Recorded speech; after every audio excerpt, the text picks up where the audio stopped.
지난 6월 국가첨단전략산업 바이오 특화단지로 선정된 포항시가 인공장기 제조기술 개발 및 고도화로 국가 바이오 헬스 산업 경쟁력 강화의 주축이 됩니다.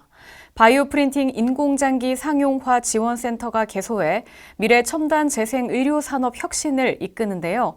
바이오 헬스 산업 선도도시를 향한 포항의 행보가 숨가쁩니다.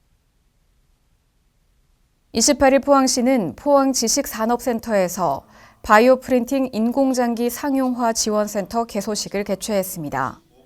이날 개소식에서는 센터 소개, 현판 제막식 등이 진행됐고 참석자들은 바이오 프린팅 인공장기 제조 시설을 둘러보기도 했습니다. 바이오 프린팅 인공장기 상용화 지원센터는 산업통상자원부의 지원으로 추진하는 스마트 특성화 기반 구축 사업의 일환으로 2022년 국비 공모 사업에 선정됐고 이에 총 165억 원의 예산이 투입됐습니다. 센터는 인공장기 제조기술 고도화 및 의약품, 화장품 성능평가 기술 지원, 산학연 공동기술개발뿐만 아니라 중장기 바이오 프린팅 산업 육성 로드맵을 수립해 글로벌 기술 혁신을 선도합니다.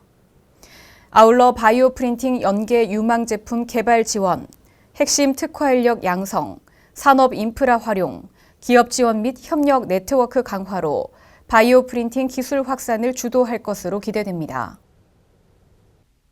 2050 전지보국 실현에 앞장서고 있는 포항 2차전지 기업협의회가 한 해의 발자취를 돌아보며 더욱 힘차게 달리기 위해 다시 신발끈을 조여맸습니다. 포항 원팀으로 지역 2차전지 산업의 발전을 견인하고 있는 2차전지 기업협의회 정기총회 소식 전해드립니다. 포항시는 28일 포스코 국제관에서 포항 2차전지 산업 기업협의회 정기총회를 열었습니다.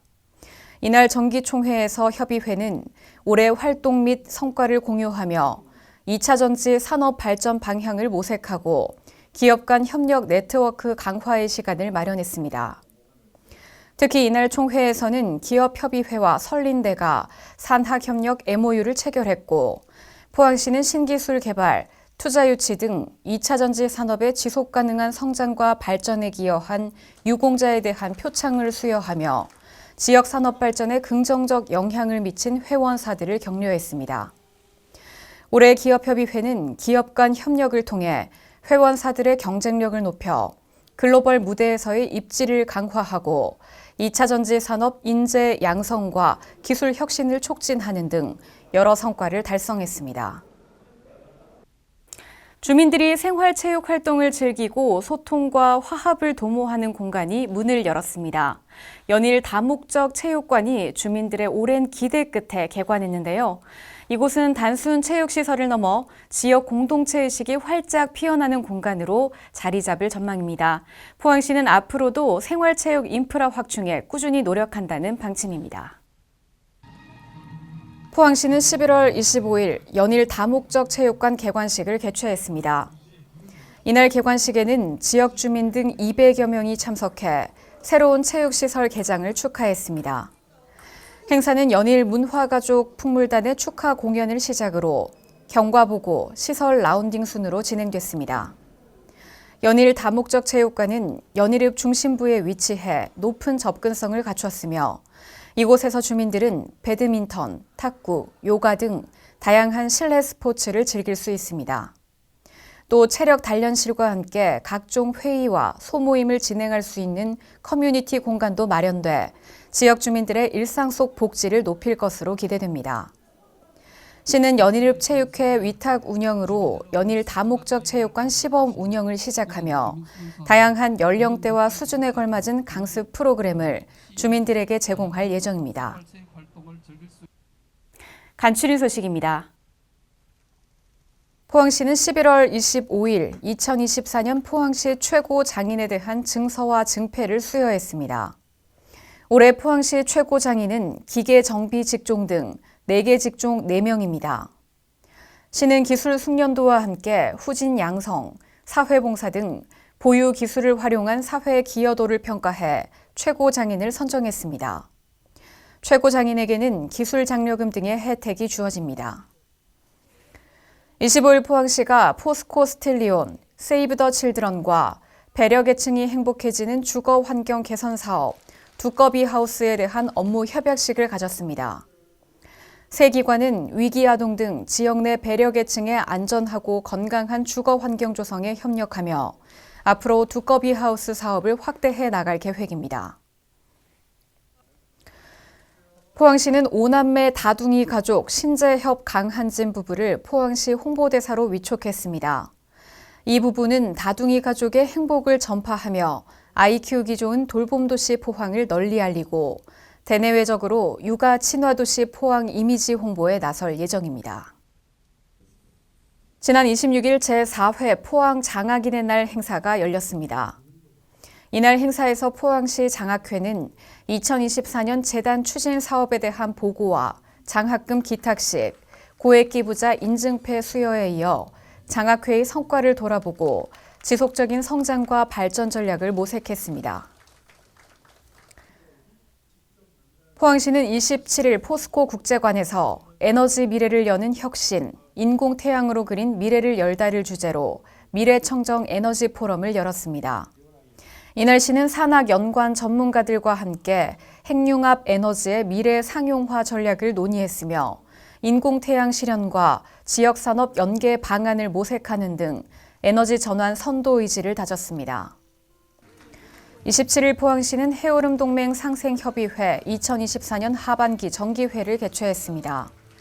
이날 협의회는 해오름 동맹 상생협력 공동선언문을 발표했으며 해오름 동맹 광역 추진단 출범과 해오름 산업벨트 지원에 관한 특별법 입법 추진에 대한 안건, 세 도시의 상생 협력 및 발전 방안에 대해 논의했습니다.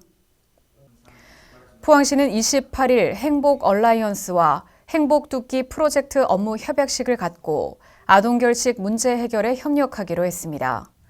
이 프로젝트는 결식 우려 아동 지원을 위한 지자체, 기업, 시민사회 간 민관 협력 안전망을 구축하는 것을 목표로 하며 협약으로 시는 결식 우려 아동들에게 1년간 1,400식의 밑반찬 도시락을 제공할 예정입니다. 29일 포항시는 지역 금융기관 간담회에서 금융기관 참여를 통한 소상공인 금융 지원 방안을 논의하고 올해 특례보증 지원 사업에 참여한 금융기관 및 경북신용보증재단에 감사패를 전달했습니다. 한편 시는 지속적으로 특례보증 재원을 확대 조성할 계획이며 2025년에는 2천억 원의 보증 재원 조성을 목표로 하고 있습니다. 포항시의회는 25일 제319회 임시회 2차 본회의를 열고 포항시 민원실 설치 및 운영에 관한 조례안 등 47건의 안건을 의결하고 폐회했습니다. 이날 본회의 전 5분 자유 발언은 김성조 의원과 안병국 의원, 김은주 의원이 했습니다. 또 포항시의회는 포항 철강산업 위기 극복을 위한 산업위기 대응 특별지역 지정 촉구 결의안을 채택하기도 했습니다.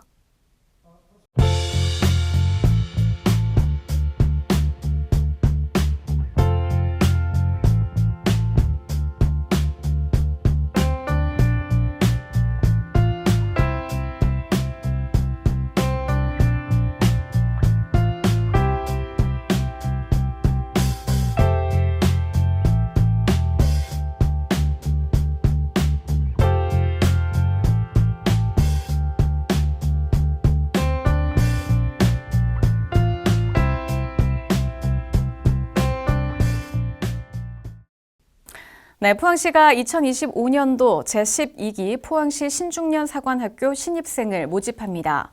포항시에 주소를 둔 만 60세 이상 심신이 건강한 시민이라면 누구나 지원할 수 있는데요. 올해 신중년 사관학교에는 건강 증진에 도움이 될 운동 과목부터 인문학, 문화, 예술 프로그램 등이 가득하다고 합니다. 신입생 모집 기간은 12월 2일부터 31일까지고요. 신청을 원하시는 분들은 신분증을 지참하시고 포항시 평생학습원을 직접 방문하시면 됩니다. 어르신들의 인생 2막을 여는 꿈과 희망의 배움터, 포항시 신중년 사관학교 신입생 모집에 많은 관심 부탁드립니다. 이번 주 준비한 소식은 여기까지입니다. 시청해주신 여러분 고맙습니다.